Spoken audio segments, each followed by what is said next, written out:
Aaron from PhoneDog.com, and Android keeps coming to US Cellular. The LG Apex is available now for $79.99, $80, after an $80 mail-in rebate, and it's a decent mid-range Android device. Now, if you think it looks familiar, well, it's essentially the LG Ally on Verizon with a few US Cellular changes, some button tweaks, and of course some US Cellular logos. Otherwise, it's a mid-range Android device, 3.2-inch display, Android 2.1, 600 megahertz processor, and a physical QWERTY keyboard. So it's a pretty decent mid-range device, and it's one of several Android devices that US Cellular has launched this year. So, is it a good mid-range device? Is it the best mid-range Android device in US Cellular? We'll try to find out a little bit of that in the unboxing. First, special thanks to our friends at Best Buy Mobile for hooking us up with some of these so we can give them to you in the One Paw Bandit game. One thing I like about Best Buy Mobile, you walk out working. So when you go in to get a device, be it a Verizon, T-Mobile, Sprint, AT&T device, prepaid, whatever, they'll set it up and make sure that when you walk out the door, everything you need is working. Enough of that, let's get into the unboxing. LG Apex, Android device, US Cellular, starts right now. Here's the LG Apex with US Cellular. As I said, it's available for $79.99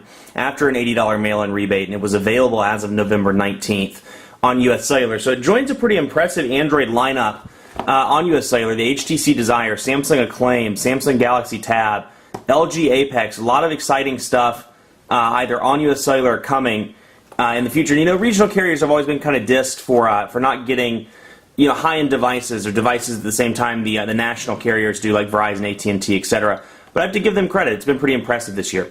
Anyway, here's the LG Apex. As it says on the side, Android operating system, widgets 2.1 on this. LCD touchscreen, obviously. QWERTY keypad, physical QWERTY keyboard, 3-megapixel camera, Bluetooth 2.1, and in terms of features, identical to the LG Ally on Verizon Wireless. Let's take a look here, and as I've said before, US Cellular is a CDMA carrier, so US Cellular's PR team activates this for us prior to sending it out to us. So here's the Apex, and if you compare it to the Ally, you'll notice some changes, like button differences, a slight difference in the menu button and the power button, or excuse me, the send and end key, which also is the power button on the bottom here. Otherwise, color schemes are a little bit different, but the keyboard is virtually unchanged, as is the back, save for the color scheme, and of course the US Cellular logo. We'll get to that in just a second. Let's take a look at the box.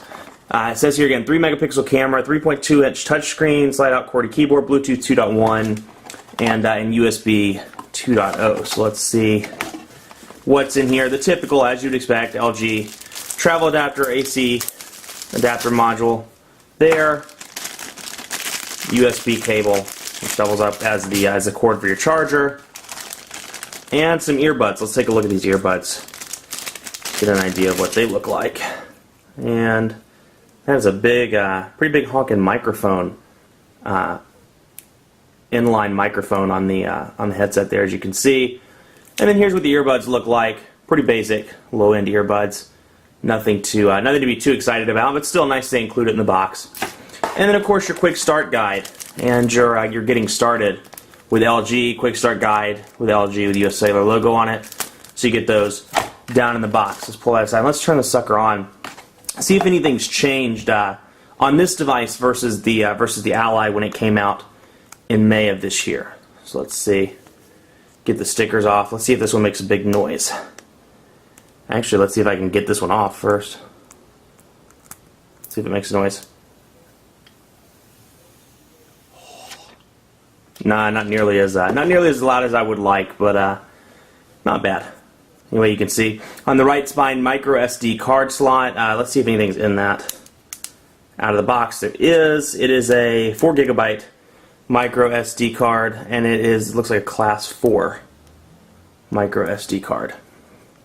So let's take a look here. Below, camera shortcut button, which is covered by a sticker. Let's see. Get that off. Yep, camera shortcut button. Volume rocker on the left side or left spine. And then your micro USB charging port on the bottom. I can't get these stickers off of my hands. There we go. And you can see, opens up Android 2.1. Keyboard's pretty similar to the LG Ally. One thing I did enjoy about this device when I reviewed it back in May on Verizon, the keyboard's very tactile. The buttons are raised, and depending on what side of the keyboard you're on, they're raised a certain direction. So raised either to the left or to the right, depending on what side you're on. So that helps when you're typing out an email. Plus you have the D-pad here on the bottom, along with home and menu shortcut buttons and back and search on the left side. So you get a lot of functionality on the keyboard. But here's what it looks like, and you can see I closed it. The transition effects are a little bit slow, as it was with the Ally. You know, I noticed a lot of lag with the Ally, which I'm hoping didn't carry over to this one, but it looks like, tentatively, it looks like it did. Let's type a quick message. How? So I don't know if the camera is showing you, but you know, I'm typing a message right now, and I can just feel it when I'm typing on the keyboard. The accuracy just isn't there. You know, again, this is my first impression of pulling it out of the box, but I don't care for the accuracy, and I don't feel like it's responsive. But let's try the keyboard, which it seems to be, minus my mistakes that I'm making, it seems to be a little bit easier to type on the keyboard versus the on-screen one. So, you know, on-screen, the physical QWERTY is good. Tactile, the buttons feel decent. They're a little bit closer than I would have liked, but they're island keys, so pretty easy. But the on-screen keyboard, I just do not care for the responsiveness of the on-screen keyboard, and the Android keyboard is the only thing that's on this device out of the box. Other things include, you know, LG's custom widgets, which they're starting to put on their devices. You see it on some of the Optimus devices, or on the Vortex, which is also an Optimus device on Verizon. We'll add a city, for example. We'll add Charlotte, just to get an idea. Add city. And you can see what it looks like if you haven't seen the Optimus S or Vortex reviews. That's what it looks like. So LG has some custom widgets, but you can see just a lag. You know, I'm sliding and I'm raising up before it starts to move. So that would be a concern, you know, as a prospective Android buyer. I'd look at that versus something like the Desire or even the Acclaim and say this, you know, there's a little bit of lag to this one, which is interesting because it's not on the Optimus S and the Vortex. So who knows there, but you can see some of the widgets here. Let's take a quick look before we go, see if we can get an idea of some of the widgets.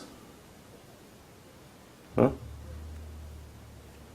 see, it's just very, it seems to be very unresponsive widgets. Okay, so we have the alarm clock, dual clock, some of the different widgets here.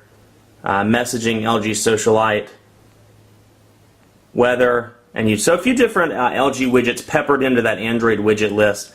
You can see just as an example. That's what the alarm clock looks like, and we'll do some investigating of those in the full review. Much more coverage to come on the LG Apex with US Cellular. You know, we'll have reviews, possibly some dogfights between this and another US Cellular device like the Mesmerize. Who knows? But keep it locked on PhoneDog.com for continuing coverage of the LG Apex. In the meantime, be sure to like us on Facebook, Facebook.com/PhoneDog. Now, we're doing 2 giveaways right now. If you see this before December 13th, we're doing a giveaway of AT&T smartphones. As long as you like us on PhoneDog, that's all you have to do. And we're giving away those devices on the 7th, the 10th, and the 13th. Check Facebook.com/PhoneDog for additional details. Now, the big one is the 100 iPad giveaway, which is still going on. You can win an iPad or even a trip to the Super Bowl by liking us and filling in the sweepstakes information. Pretty cool there. A lot of prizes to win, so be sure to check it out.